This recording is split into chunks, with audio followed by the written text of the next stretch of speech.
বৃহত্তম এবং কঠিন কারাগার, যার ধারণ ক্ষমতা 40,000। কল্পনাও করতে পারবেন না এখানের বন্দী মানুষরা কতটা বিপজ্জনক। আপনি কতজন মানুষের জীবন নিয়েছেন? কতজন? 5 জন নাকি 10 জন? 50 জনেরও বেশি।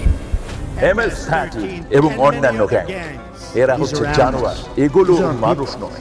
সোশিওপ্যাথ, এই ধরনের মানুষ আমাদের এখানে আছে। আমরা সবচেয়ে খারাপ মানুষের মুখোমুখি হব। সিকটের স্বাগতম। এল সালভাদরে নির্মিত পৃথিবীর বৃহত্তম কারাগার, যা নির্মিত হয়েছে পৃথিবীর সবচেয়ে গুরুতর অপরাধীদের বন্দী করতে। যারা এখানে প্রবেশ করে তারা জীবদ্দশায় আর বের হতে পারে না। এখান থেকে বাইরে যাওয়ার কোনো উপায় নেই। তুমি কিভাবে এখান থেকে বের হয়ে আসবে? এই 6 মিলিয়ন মানুষের ছোট দেশে সর্ববৃহৎ কারাগারের প্রয়োজন এই গ্যাংগুলোর জন্য। এক সময় পুরো দেশে আধিপত্য বিস্তার করা এই গ্যাংগুলো 2022-এর মার্চ থেকে নাটকীয় অভিযানের মুখোমুখি হয়। প্রেসিডেন্ট নাইব বুকেলের প্রশাসনের অধীনে মাত্র 16 মাসে 70,000-এরও বেশি মানুষকে গ্রেপ্তার করা হয়, যা দেশের প্রাপ্তবয়স্ক জনসংখ্যার প্রায় 2%।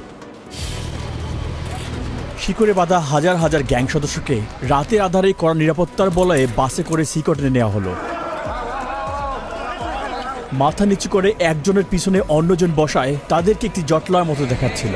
চারপাশে অস্ত্রধারী পাহারাদার থাকায় কেউ আদেশ অমান্য করার সাহস করেনি। একদিনের মধ্যেই তাদের জীবন পুরোপুরি পাল্টে গিয়েছে। উত্তর যতই অস্বস্তিকর হোক না কেন, আমি তাকে তার করা সবচেয়ে ভয়ঙ্কর অপরাধগুলো নিয়ে প্রশ্ন করব।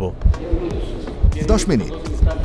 2022 সালে নির্মিত এই বিশাল কারাগারটি 8টি পৃথক মজুল নিয়ে গঠিত, যা 410 একর জমির উপর অবস্থিত। প্রতি জোড়া মজুল 2টি পৃথক 3 মিটার উচ্চ দেয়াল দ্বারা ঘেরা, যার মধ্যে রেজার ওয়ার দেয়া রয়েছে।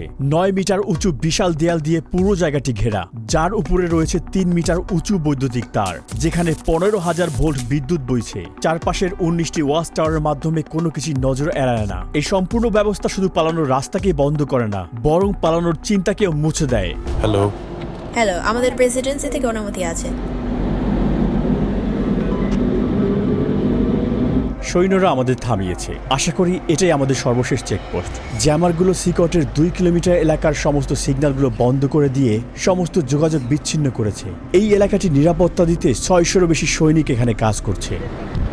আমরা ভিতরে প্রবেশ করার আগে সমস্ত জিনিসপত্র এখানে রেখে যাব। কেবল ক্যামেরা এবং মাইক্রোফোন নিয়ে ভিতরে প্রবেশ করব।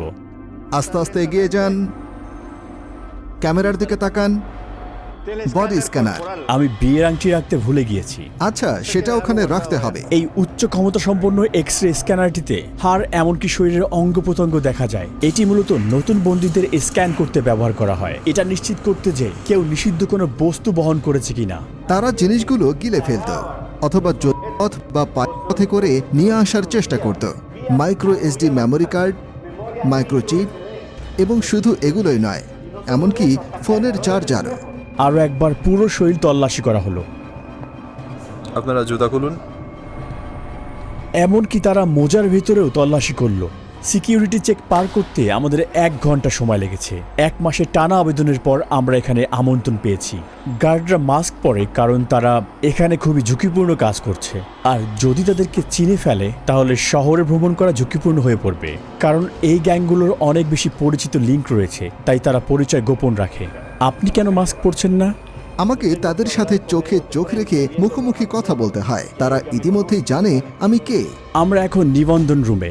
এটা শুধু বন্দীদের জন্যই। যখন অপরাধী রাস্তায় ধরা পড়ে তাদের আইডি থাকে না এবং তারা নাম বলে না। এ কারণে তাদের ফিঙ্গারপ্রিন্ট এবং ছবি তুলে সিস্টেমে নিবন্ধন করা হয়। একবার সিকটের স্থায়ী সদস্য হলে বন্দীদের বাকি জীবনের জন্য প্রিয়জনদের সাথে সকল যোগাযোগ বিচ্ছিন্ন হয়ে যায়, কারণ পরিবার পরিদর্শন একেবারে নিষিদ্ধ। এটাও জানা গুরুত্বপূর্ণ যে বড় অভিযান পরিচালনার সময় কিছু নির্দোষ মানুষকেও ভুল করে এখানে বন্দী করা হয়েছে। এখানে নো কন্টাক্ট নীতির কারণে তাদের পরিবার জানেও না তারা কোথায় আছে বা আদৌ বেঁচে আছে কিনা। কারো কারোর জন্য এই ডকুমেন্টারি হতে পারে তাদের হারিয়ে যাওয়া প্রিয়জনকে দেখার প্রথম সুযোগ। বন্দীরা যেখানে প্রবেশ করে সেই মডিউলগুলো প্রবেশের আগে আমরা এখানে অস্ত্রাগারটি পরিদর্শন করি। যে কোনো বিদ্রোহের জন্য এটি খুবই গুরুত্বপূর্ণ, কারণ তারা পৃথিবীর সবচেয়ে বিপজ্জনক মানুষ। আমরা T-60